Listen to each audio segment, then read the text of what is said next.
Programa patrocinado por Betano.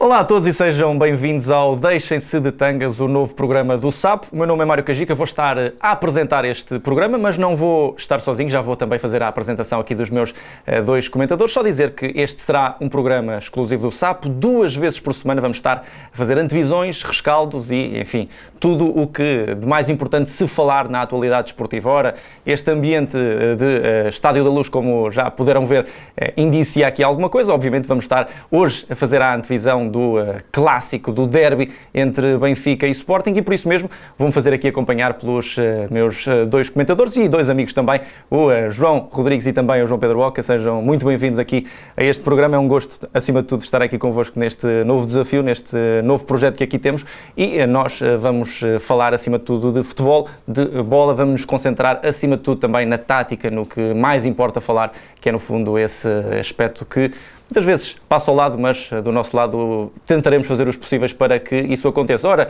este derby acaba por ser também marcado pelos casos de Covid, e fazer desde já a ressalva de que este programa está a ser gravado ainda antes de termos conhecimento dos casos oficiais na equipa do Sporting Clube de Portugal. Ainda assim, já temos aqui algumas confirmações, nomeadamente a ausência de Coates, também a ausência que já se sabia de João Palhinha, e por isso mesmo 2 baixas de peso. João Rodrigues, vou começar por ti. Vamos falar aqui nestas 2 ausências, primeiro do que tudo, que são importantíssimas para a equipa do Sporting. Coates de um lado, João Palhinha do outro. Há quem diga até que são os 2 elementos mais importantes desta equipa do Sporting. Pergunto-te, o que é que será a passar aqui pela cabeça de Ruben Amorim nesta altura, sabendo que não vai ter 2 peças fundamentais, tanto a nível defensivo como também ofensivo? Coates, como sabemos, é muito importante também na bola parada. Mas como é que Ruben Amorim poderá lidar com estas ausências? Quais é que serão aqui as opções que o treinador poderá tomar para, no fundo, colmatar estes 2 problemas? Desde já é um prazer estar aqui contigo, Mário, e também com o João Pedro Boca. É uma grande dor de cabeça para Ruben Amorim, sem dúvida. Claro que a Covid entrou e de que forma agora outra vez no léxico do nosso campeonato, mas a verdade é que são 2 baixas muito grandes para o Sporting. Coates e Palhinha têm sido, ao lado de Pedro Gonçalves, de Pote, as grandes figuras chave mesmo neste Sporting de Ruben Amorim. E como tu disseste muito bem, o Coates, até em termos ofensivos, oferece uma gama de soluções nas bolas paradas, golos, assistências muito grande. Portanto, Ruben Amorim certamente não estaria a contar com a ausência destes 2 jogadores para o jogo na Luz, porque até olhando para o lado do Benfica, o Benfica teria certamente que mostrar mais algum cuidado nas bolas paradas, por exemplo, defensivas, com o Coates presente na área e com o grande dinamizador do jogo do Sporting, que é a Palhinha. Mas a verdade é que o Sporting já provou que consegue fazer das suas fraquezas força e tem um plantel, parece-me, homogéneo. Não há como Coates e Palhinha no plantel, que fique desde já claro, acho que não há mesmo. São 2 jogadores absolutamente imprescindíveis, mas acredito que o Ugarte, por exemplo, no meio campo do Sporting, possa fazer bem o lugar. Acho que é um jogador claramente com qualidade. Não é Palhinha, que neste momento é o indiscutível também da nossa seleção, mas acho que é um jogador que pode fazer claramente bem o lugar e oferecer um meio campo sólido à equipa do Sporting. E acho que é um jogador que está preparado para enfrentar um jogo desta natureza. Relativamente ao... para Daniel Bragança, então? Daniel Bragança parece-me ser uma possibilidade também, mas eu arriscaria o Ugarte. Acho que o Ugarte vai ser titular. Acho que o Ugarte pode ser claramente uma possibilidade nesta partida. Relativamente à defesa, Feidal agora no domingo começou no banco, mas acho que Feidal pode ser claramente uma opção na defesa do Sporting. É um jogador que o ano passado, pelo menos a mim, me surpreendeu. Fez excelentes exibições no Sporting. Acho que é um jogador também claramente fiável, já o provou. O Sporting não vai ter então o grande comandante da defesa, mas até por toda a motivação que é inerente a um jogo desta dimensão, a um derby, acho que o Sporting tem os jogadores que conseguem garantir com alguma competência o lugar. Agora, Ruben Amorim, neste caso, teve mesmo muito azar, porque só faltava mesmo ficar privado de Pedro Gonçalves para ficar sem os 3 mosqueteiros, digamos assim, do Sporting, para um jogo, quer queiramos, quer não, é muito importante. E a verdade é que o Sporting a ganhar aqui na Luz, ficando com 4 pontos de avanço, cava já uma diferença, e mais, o Sporting ganhando este jogo, confirmando-se que o Benfica não tem casos de Covid e o Sporting confirmando-se não tem mais, mas mesmo com estas ausências, o Sporting ganhando nestas condições da Luz, ganha um plus emocional sobre o Benfica muito, muito grande, parece-me. Seria uma vitória muito, muito importante. Já te antecipaste aí uma série de questões e esgotaste aqui uma série de coisas que eu também já queria falar, mas João Pedro, vou também passar aqui a bola para ti, para te incluir na conversa. O João aqui falava no regresso de Fedal, ou seja, 3 centrais, sem Coates, como é que organizas essa linha de 3 e qual é que será o jogador que jogará no centro, porque Coates acaba por sempre ser o líder e o patrão dessa linha defensiva. Quem é que achas que vai jogar mais no centro? Como é que organizarias, se fosses tu, Ruben Amorim, como é que organizarias essa linha defensiva? Olá, sim, acima de tudo um gosto de estar aqui com vocês. Eu acho que Neto e Gonçalo Inácio, Fedal, acho que vai ser a tripla de centrais do Sporting. O Inácio é esquerdinho, joga às vezes pela esquerda, mas também pode jogar pelo centro. É de recordar que o Sporting já não teve Coates no jogo com o Ajax e foi o que foi, não é? E portanto será certamente também por aí. Achas que é o mais importante do Sporting? Eu acho que sim, E o Coates, quem vê os jogos de perto e no estádio, percebe que ele é de facto a voz da liderança, da organização da linha defensiva, da linha de fora de jogo, enfim. É quase uma extensão do Ruben Amorim também no campo e, portanto, nesse aspecto, do ponto de vista emocional e do ponto de vista tático, é um jogador também muito importante, para não falar essa questão das bolas paradas, mas tanto o Neto como o Fedal e como o Inácio são jogadores também já rotinados, ou seja, o Ruben Amorim tem esta questão que é muito importante e para mim parece ser muito relevante, é que todos os jogadores que estão no plantel estão preparados para jogar. Por isso é que ele nunca quer ter muitas opções. O plantel do Sporting é curto e está sempre pronto para jogar. Ou seja, tens 2 opções, ou joga uma ou joga outra. Mas se há uma calamidade como esta, as coisas complicam. É verdade. Mas o Sporting também já provou que consegue dar a volta, tirando esse jogo do Ajax, mas tem outros casos em que não teve, por exemplo, durante algum tempo o Pedro Gonçalves, também não teve durante algum tempo o Gonçalo Inácio e continuou a ganhar jogos. O Sporting dificilmente perde um jogo. E isso tem muito a ver com essa consistência que o Ruben Amorim dá, que todos os jogadores estão no treino, estão motivados e sabem que podem jogar. E ele valoriza muito essa questão do treino. Por exemplo, no plantel do Benfica é um plantel mais tenso. Há ali os jogadores que tu percebes que vão ter muito poucas oportunidades. E no Sporting tu não vês muito isso. Por isso é que, passando até pela questão do meio campo, o Ugarte tem 8 jogos feitos, só foi titular 2 vezes na Taça de Portugal, ou seja, nunca foi titular no campeonato. Mas é um jogador, se calhar, que se entrar agora, obviamente não tem a rotação do Palhinha, mas é um jogador motivado. O Daniel Bragança, por exemplo, é um jogador que entra quase todos os jogos, já foi mais vezes titular. É um jogador que já conhece também as ideias do Ruben Amorim e tem muita rotatividade. Eu acho que o Daniel, a nível de pé esquerdo, é um jogador com muita qualidade, muito diferente do Mateus, mas depois para estes derbys não tem se calhar a agressividade nos duelos que é importante ter, e eu acho que também é por aí que o Ruben Amorim vai colocar o Ugarte.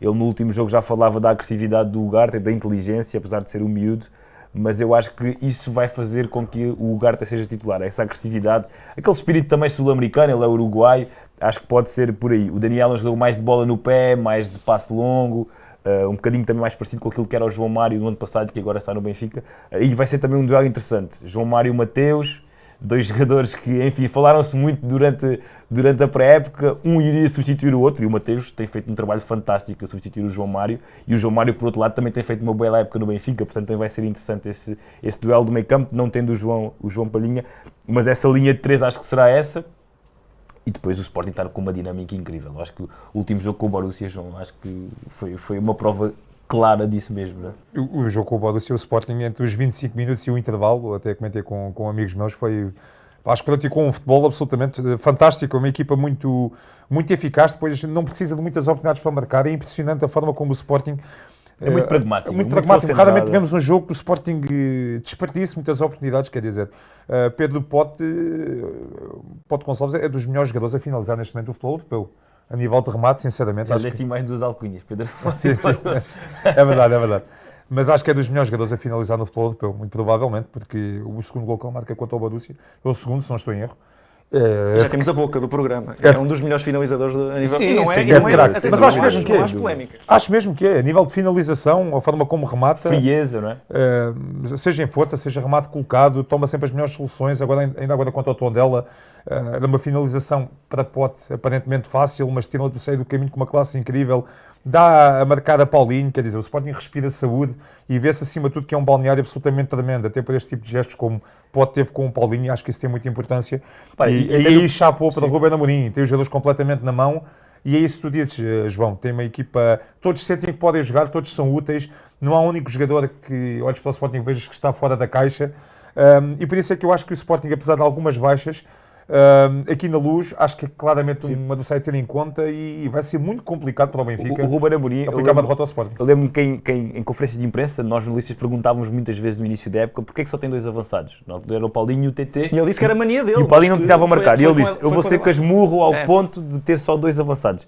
Daqui a 3 ou 4 meses, se calhar, vou perder a razão. Mas eu quero que aqueles 2 que lá estejam saibam que cada um pode jogar. E se tu viste todas as Tu posições... concordas com isso? Concordas com essa É muito arriscado, mas a 2 verdade... avançados é pouquíssimo, não é? Eu acho que é arriscado, eu acho que é pouco, pá, porque lá está. Avançados, sal seja. Agora tens a situação do Covid, mas também tens a situação das lesões, enfim, tens uma série de condicionantes que te podem, de facto, matar uma época, entre aspas, se acontecer alguma coisa. Mas a nível de motivação dos jogadores, a nível de balneário, isso é excelente e nós já tivemos noutra dimensão, noutros balneários e sabemos que tu saberes que podes jogar é fantástico. E queria também tocar noutro aspecto tático, que é os sistemas são praticamente iguais, não é? Sim, é verdade. Três linhas Vão da encaixar frente bem. muito fortes. Sim. Sarabia, Paulinho, Pote. Na minha opinião, irá jogar Rafa, Darwin e Everton? Ou achas Não que... te antecipo, já vamos ao Benfica.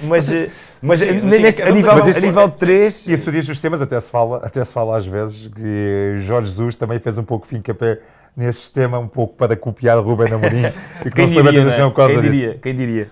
O Ruben foi o jogador que foi mais vezes treinado pelo Jorge Jesus, mais tempo. E bebeu muito, Benfica. bebeu Benfica, Benfica, sim. Ou seja, a nível de épocas, foi o jogador que mais tempo esteve com o Jorge Jesus. Sim, e agora vai estar fazendo essa ponte e hoje temos de fazer aqui o balanço entre as duas equipas. De um lado, já falámos aqui de muitas ausências, do outro lado temos um Benfica que praticamente está na máxima força, tem as lesões já conhecidas também do Lucas Veríssimo e do Rodrigo Pinho, agora também à partida Diogo Gonçalves poderá não estar. Agora, olhando para a nata deste plantel, está lá toda, ou seja, o Benfica aparece na máxima força. Olhando objetivamente para esta 11 base da equipa encarnada, eu diria que não há aqui muitas dúvidas, mas podemos aqui focar na linha defensiva, perceber qual é que será o terceiro central, olhar para o lado direito, perceber qual é que será o jogador com que Jorge Jesus jogará, e na frente, qual é que será essa tripla, com Rafa já certo no 11, quais é que serão os 3 jogadores. Vamos começar pelo terceiro central. André Almeida é o eleito? Acham que vai ser por aí? Eu acho que André Almeida perfila-se claramente como o eleito para ser o terceiro central do Benfica. Lucas Veríssimo, a lesão foi, claro, um grande revés para o Benfica. Lucas Veríssimo, acho que é claramente dos melhores centrais a jogar em Portugal. Dos melhores centrais que têm passado mesmo nos últimos anos por Portugal. É um central para mais altos voos, mas teve muito azar com a lesão e o Benfica ressente-se disso, não é? Eu, pessoalmente, gosto de Morato. Acho que Morato é um central, podemos dizer já, claramente competente. Acho que tem uma margem de progressão muito grande. Esperavas que não fosse, desculpa interromper, esperavas que não fosse a opção imediata para a lesão de Lucas Veríssimo, que acabasse por encaixar o André Almeida e não o Morato, neste caso? É assim, eu não tive como primeiro instinto pensar que André Almeida seria a solução, mas há a tal questão também do Otamendi e de Jesus querer Otamendi na posição central do trio. E o Vertonghen é esquerdinho e o Morato exatamente, também é exatamente. Há essas nuances, não é? Agora, sim. Ou seja, teres um esquerdinho do lado direito para sair a jogar é mais complicado. Pesa muito, sem dúvida. Agora há aqui a questão de André Almeida, que André Almeida parece-me que é um jogador do ponto de vista físico já pouco fiável, é uma bomba relógio, vá sempre às mãos de qualquer treinador. Acho que é um jogador muito competente também, acho que é um jogador que conhece muito bem o jogo e que ainda agora em Camp Nou não comprometeu minimamente.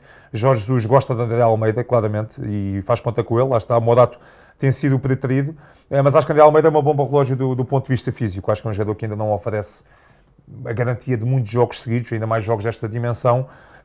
Esta época já aconteceu... Porque há jogo com o Dinamo de Kiev a seguir. 2 vezes, pelo menos, pensou já André Almeida tem que ser lesionado, com recaídas.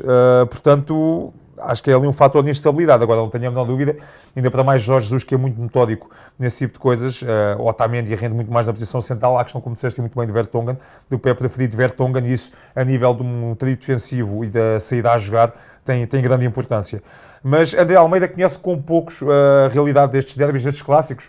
Até perca a conta quantos jogos desta dimensão André Almeida já terá jogado. André Almeida faz parte do plantel do Benfica desde 2012, se não estou em erro, desde 2012, 2013. Portanto, e estes jogos tem uma experiência tremenda. Estes jogos é muito duelos. Muito duelos, estes são jogos feitos para ele. Ou seja, as equipas têm bons jogos a nível de qualidade de jogo, se calhar contra equipas de menor dimensão, e outro tipo de jogos, por exemplo, o Sporting se calhar consegue explanar muito mais o seu futebol de jogar contra o Borussia Dortmund, apesar de ser uma grande equipa, do que com o Benfica. Portanto, Percebe o que eu quero dizer? Ou seja, estes jogos são muito de duelos, são muito de intensidade, os jogadores mesmo psicologicamente têm outra postura, vão mais ao choque. Normalmente é sempre assim. E o Benfica, por falar em choque de intensidade, neste momento tem um jogador de uma forma que é o Otamendi. Que é o Otamendi, ou seja, e com os adeptos empolgam-se muito mais, portanto, historicamente os jogos são muito mais duelos, às vezes do que mais bem jogados do que deveriam ser, não é? O Otamendi está de uma forma absoluta. O André nesse aspecto é importante, e como o Ugarte também poderá ser. E pegas aqui num ponto importante, pegando nessa questão da experiência, de ser um jogo completamente diferente, com este palco que, como sabemos, acaba por influenciar também muito da prestação dos jogadores. João, Pedro, isto vai ser assim, vai ser complicado, mas João Pedro, quais é que seriam as tuas opções para o lado direito e para a frente de ataque? Eu acho que do lado direito vai jogar o Gilberto. É o homem da confiança para estes jogos, sim, não é? Eu acho que sim, certinho, até porque não sabemos como é que o Diogo Gonçalves está fisicamente, portanto, provavelmente irá jogar o Gilberto tem cumprido. Tem cumprido. Era o patinho para a época passada. O Radonjic, por exemplo, também não está em condições, mas é um jogador diferente, dá outro rasgo, mas defensivamente não é tão cumpridor, e o Sporting ataca também muito por ali, mete ali muita gente. Os três de acordo que será Gilberto. Sim, totalmente. Nesse aspecto. Agora lá na frente, o Jorge Jesus aqui alterna. É que eu acho que vamos divergir todos. Eu acho que ele alterna entre o Darwin, que é um jogador mais de profundidade, que lhe dá mais espaço, bola nas costas, e o Roman Yaremchuk, que é um jogador que segura melhor e que permite que os companheiros depois subam mais. E eu acho que... E ainda tens o Seferovic. Ainda tens o Seferovic, sim, ainda tens o Seferovic, que marcou no... Conta ou não, que já contou, marcou agora no Jamor, e portanto o Darwin também fez 3 gols. E é um jogador habituado a grandes derbys. O Darwin também fez 3 gols no Jamor, ou seja, são jogadores também com motivação.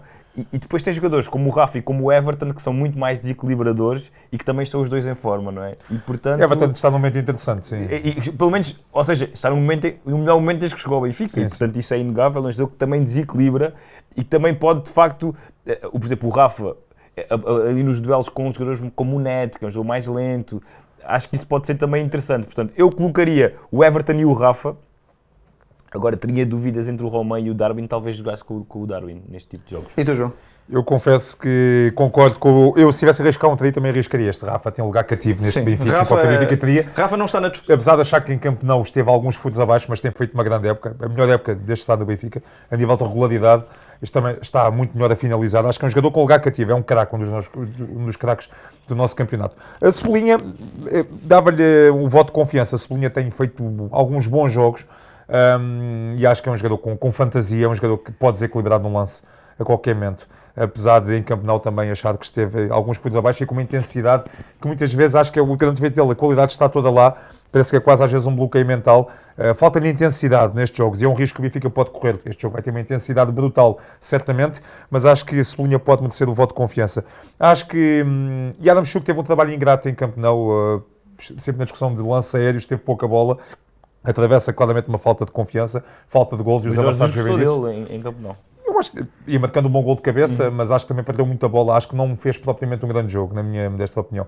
Mas acho que Darwin acho que a opção vai recair em Darwin. Jorge Jesus também gosta muito dele. As suas arrancadas podem provocar a moça, como disseste bem, Neto, ser um jogador mais vagabundo, sempre a aplicar a sua velocidade. Profundidade. Acho que pode fazer moça e acho que Darwin vai acabar por ser titular.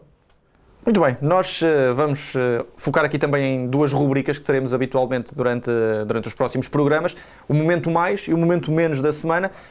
João Rodrigues, momento mais da semana. Olha, o momento mais da semana, o meu momento mais vai para o Luís Dias, do Futebol Clube do Porto, porque parece quase um jogador de rua. É um jogador que já se vê pouco e, infelizmente, no nosso futebol, no futebol português, estes craques normalmente voam logo, mas ainda temos a sorte de o ter cá.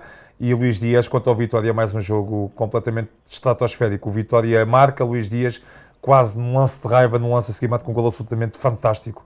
Como se diz, um autêntico balásio na gaveta, um gol fantástico. A segunda parte faz um passo sensacional na bela jogada do Porto do segundo gol. Tem sido quase um abono de família do Porto. O Porto agora dá umas jornadas para cá e na Champions também tem feito boas exibições, mas numa fase mais inicial da época em que o Porto acho que estava a deixar algo a desejar do ponto de vista exibicional. Luís Dias foi muitas vezes o abono de família, quem esquece o gol de genial que ele marca em Alvalade, tinha chegado 2 dias antes da seleção e marca um gol daqueles. Luís Dias... 10 gols em 11 jogos. É um jogador absolutamente fantástico. 12 jogos. É a alma deste Porto, tem técnica, tem alma, tem compromisso defensivo, é um jogador fantástico. Para mim o lado negativo, se calhar vamos todos repetir, acho não, na minha opinião é o ponto vergonhoso que é mesmo assim, que o nosso campeonato atingiu nos últimos dias, a nossa Liga.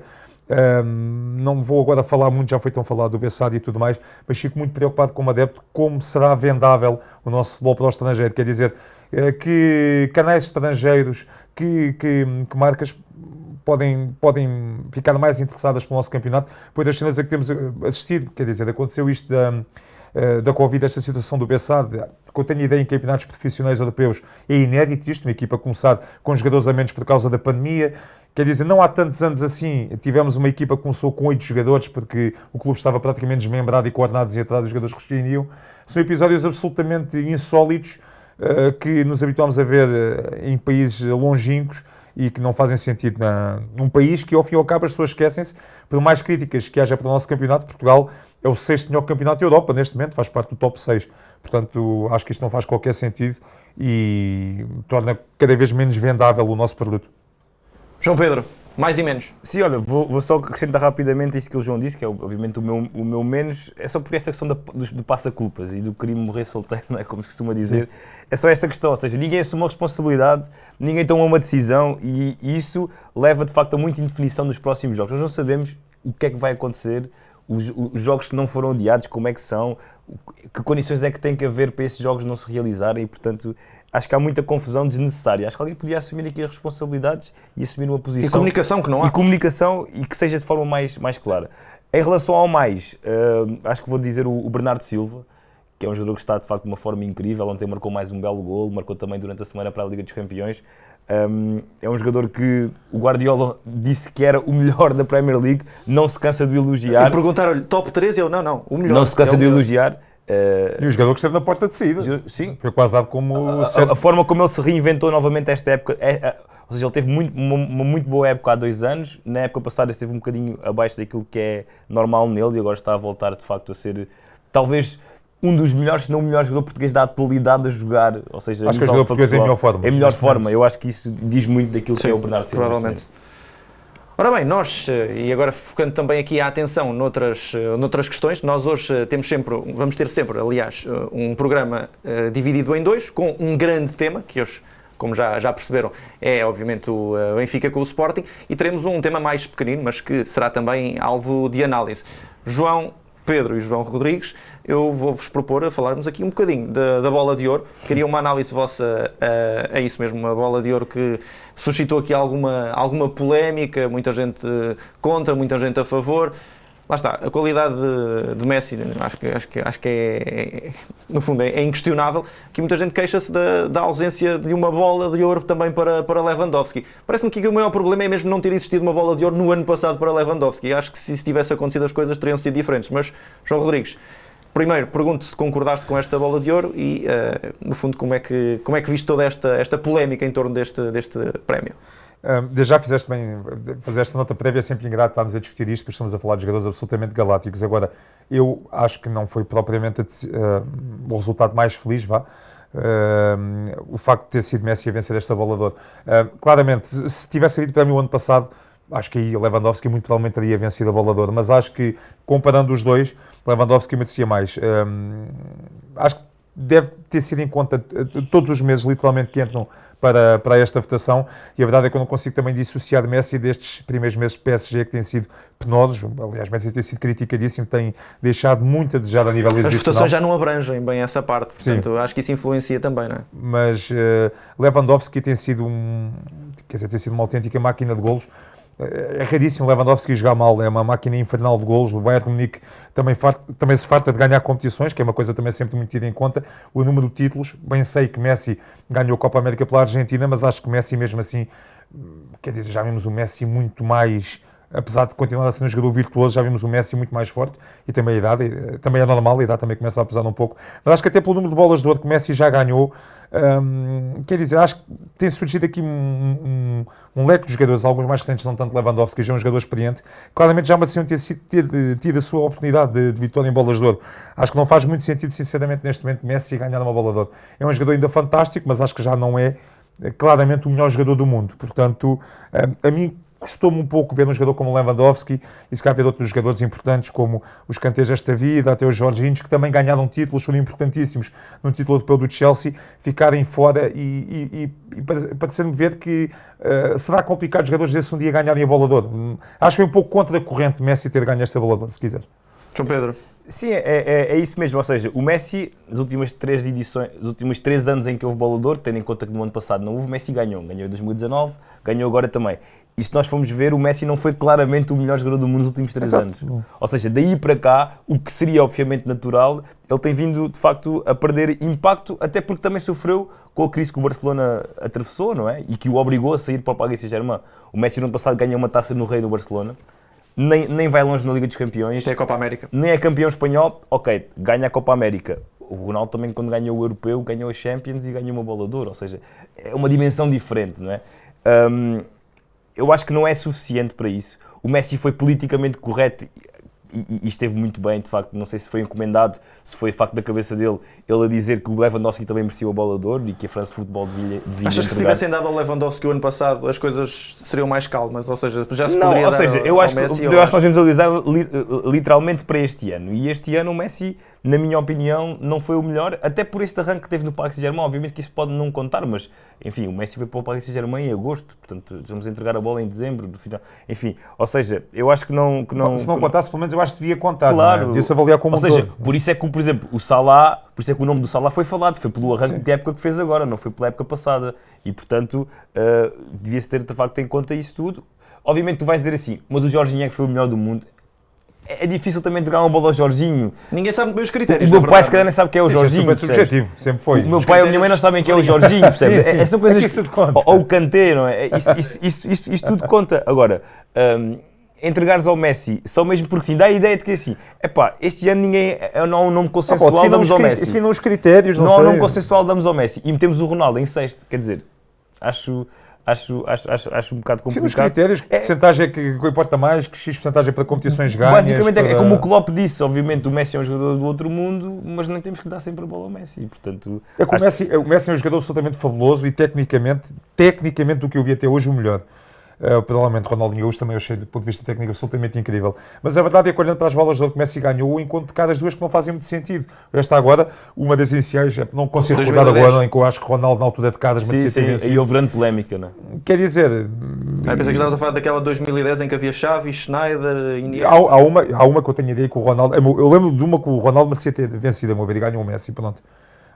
Mas não faz muito sentido. Acho que Messi, apesar de ser absolutamente estrondoso, tem aqui 2 bolas de ouro a mais, vá. Acho que esta não faz muito sentido, sinceramente. Ou seja, e para a história vai ficar que ele vai ter mais 2 ou 3 do que o Cristiano Ronaldo. Não sei se tanto um como o outro vão ganhar mais alguma, eu tenho dúvidas. Mas também já dizia isso do Messi no ano passado e ganhou este ano. Portanto. Efetivamente, e a idade parece que não vai passando por eles. Meus amigos, antes e o United não ajuda nada ao Ronaldo também, não é? Claro. Portanto, também nesta altura é mais complicado. Antes de fecharmos e olharmos para a última rubrica deste programa, e aproveitando que também temos aqui este envolvente fantástico, vamos por aqui João Pedro, temos de aproveitar para fazer aqui um desafio ao nosso amigo João Rodrigues, que para quem não sabe, exatamente, para quem não sabe, o João tem aqui uma memória que ultrapassa qualquer lógica natural e, João, Pedro, vou-te dar aqui as honras de fazeres aqui 2, 3 perguntinhas ao João, muito rapidamente, sobre, no fundo, de derbys antigos que, no fundo, passem pela cabeça do João e que sejam marcantes, de alguma forma, para a cabeça do João Rodrigues. Dá-me sempre um gozinho incrível fazer isso. A todos nós. Sim, é verdade. E as pessoas que vão ouvir e ver também vão perceber isso. Portanto, João, a primeira memória que tens de um derby entre Benfica e Sporting, não tem de ser necessariamente que viste o Estádio da Luz, mas a primeira memória que tens, qual é? Mas num jogo no Estádio da Luz? Sim, o Benfica Sporting, naturalmente. A primeira memória que tenho do Benfica Sporting foi uma vitória do Sporting por 2-1 na antiga Luz, não é? Em 95, e é um jogo que ficou famoso, para quem se lembra, porque na altura o árbitro Jorge Croado expulsou Cláudio Canidia do Benfica. Foi uma cena surreal, expulsou Cláudio Canidia, alegadamente com o segundo amarelo, mas o Benfica alegou que ele não tinha visto amarelo nenhum. O Sporting ganhou esse jogo 2-1. Esse jogo depois foi repetido no estádio do Restelo em julho. O Benfica ganhou 2-0, mas depois a FIFA anulou essa decisão e o Sporting acabou por ganhar 2-1. Uma polémica à portuguesa. Mas é a primeira memória que eu tenho do Benfica Sporting. E onde é que viste o jogo? Vi o jogo em casa com o meu pai. É sempre um ver com aspas, não é? Tinha 6 anos, mas lembro-me, tenho flashes desse jogo e do meu pai estar a sofrer com o jogo. E isso foi em que altura do ano? Isso foi em abril de 95. Ok. Abril de 95. E a memória mais negra que tens de um Benfica Sporting? Mais negra do ponto de vista algo que tinha corrido mal, tenha marcado pela negativa? A memória mais negra que eu tenho do Benfica Sporting foi no Jamor, a final da Taça do Very Light, lembro-me desse jogo mesmo. Foi no ano depois, em 96, final da Taça. O Benfica ganha 3-1 ao Sporting, mas há um adepto do Sporting que morre na bancada, atingido pelo Very Light, um caso muito famoso. Sim. Um caso bastante triste, que na altura deu muito que falar também, mas é a memória mais triste que eu tenho. Mas realmente Benfica e Sporting tem, isso aí não há a menor dúvida. Acho que é impressionante a qualidade de derbys entre Benfica e Sporting. Houve um como em recente aqui na Luz Alvalade. em que caiu a pala, não é? É verdade, houve aquele problema Houve com... um incêndio também na zona dos adeptos do Sporting. Também, há aquele 4-3 para a Taça, incrível, que o Benfica vence com um gol de Luizão de cabeça no chão. No chão, mas é um jogo completamente absolutamente incrível. O Benfica e Sporting, há também aquele 4-3 para a Taça em 2005 que vai... 4-3 não, fica 3-3 e o Benfica ganha nos penaltis. O Benfica e Sporting têm uma capacidade para proporcionar grandes jogos, principalmente para a Taça até, quando é um jogo eliminado absolutamente fantástico. É um jogo diferente. Acho que é mesmo um jogo diferente. Será sempre um jogo diferente e não é à toa que há tanto espetáculo memorável entre Benfica e Sporting. Só mais uma, então, o melhor golo que te lembras aqui no Estádio da Luz entre Benfica e Sporting? Uma boa Mas tens pergunta. de dizer o gol e tens de descrever tudo. A jogada, talvez. Mas essa é uma bela pergunta. Eu não estava preparado. Isto também mesmo combinado. Como é que começou calma. a jogada? Quem cruzou? Eu vou ser muito injusto com alguns golos, certamente. Vou ser mesmo muito injusto. Mas foi um jogador improvável que o marcou, mas tenho que o dizer. Acho que foi o gol do Paíto para a Taça nesse 3-3. O Paíto, um jogador improvável, que não teve propriamente grande sucesso no Sporting, arranca, portanto, é um ataque... Até nós nos lembramos desse Pela gol. esquerda, não é? É um prolongamento, é um ataque para o topo norte do Estádio da Luz, pela esquerda. Paíto arranca em velocidade da sua área, sempre em aceleração, não fintando, a acelerar. Não consigo recordar 2, 3 vezes por quem passou, mas o último pormenor é incrível. Faz um túnel ao Luizão, na quina da área, e manda um remate mesmo à gaveta. O Quinhos estava na baliza, é um gol incrível. E lá está, só um Benfica Sporting para ter um Paíto. O Simão depois também marca um grande gol. O jogo vai a penaltis e o Benfica ganha. Mas acho que até pela improbabilidade da situação, acho que esse é o gol mais incrível que eu já vi do Benfica Sporting na Luz. Pormenores desse jogo, só para fechar. Benfica Sporting Taça de Portugal, uma noite de quarta-feira aqui na Luz, estádio cheio. O Benfica começa a ganhar. Não. O Benfica começa a ganhar muito cedo, o Sporting dá a volta e esse jogo tem golos incríveis. É um grande gol de livre do Hugo Viana, o Lietzen marca um grande gol. Os 3 golos do Sporting são 3 golões. O Simão empata 3-3, mesmo a acabar o prolongamento, com um gol incrível também. E o jogo vai a penaltis e Benfica e o Sporting marcam os 5 primeiros penaltis superiormente executados. Depois o Sporting falha o seu e o Benfica marca o 6º. Não, o Benfica marca o 6º, o Sporting falha o seu, o remate à barra e o Benfica passou. E é isto. O que é que eu posso dizer mais? Enfim, vamos explorando a memória do João com o passar do tempo. Nós agora vamos para a última rubrica do nosso programa. A rubrica é Zona de Apostas Betano. Zona de Apostas Betano.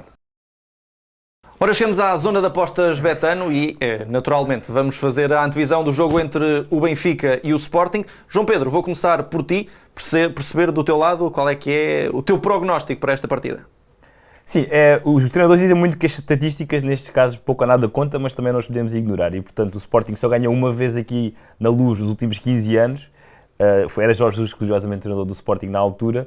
Portanto, eu acho que até desse ponto de vista, e até olhando para as baixas do Sporting, para a forma como o Benfica em casa também, galvanizado pelo público, acho que irá fazer também uma boa exibição. Portanto, eu vou também para o empate, porque acho que o Sporting não vai perder aqui e acho que o Benfica também não vai passar por essa que seria, como o João já disse, humilhação e se de facto muito mal para o Benfica perder aqui em casa com o Sporting. Eu acho que vou apostar num empate. Eu concordo contigo. Acho que o Sporting vai sentir algumas dificuldades até pelas ausências e pela falta de capacidade que poderá ter a nível defensivo, mas eu vou um bocadinho mais longe. Eu acho que o Benfica vai conseguir vencer este jogo e vencendo o Benfica entra aqui também numa situação interessante, ou seja, em termos de luta pelo título, ainda não sabemos também... Ultrapassa o Sporting? Ultrapassa o Sporting, mas as equipas ficam ali muito próximas umas das outras. O Futebol Clube do Porto poderá até beneficiar com isto tudo. João Rodrigues, para fechar. Eu acho que vai ficar empatado. O Benfica tem o fator público, à partida tem a equipa praticamente na máxima força, mas o Sporting, apesar de algumas baixas, é uma equipa muito fiável e que dificilmente perde um jogo no Campeonato Português, como o João Pedro Oca hoje e bem disse. Portanto, eu acho que vai ficar empatado. Já agora, fiquei a par das odds da Betano para este derby. Vitória do Benfica, 1,62, empate 3,5 e para a vitória do Sporting, 4,5. Muito bem, a ver, vamos o que é que vai acontecer. Foi então o nosso primeiro programa do Deixem-se de Tangas. O meu nome é Mário Cajica, conjuntamente com o João Rodrigues e também com o João Pedro. Vamos estar todas as semanas a fazer as análises da atualidade esportiva, antevisões e rescaldos, claro, das semanas desportivas. Fiquem sempre muito bem em termos de futebol, ficam sempre muito bem entregues connosco. Portanto, despeço-me por esta semana. Para a semana, já sabem, duplo programa do Deixem-se de Tangas. Um abraço.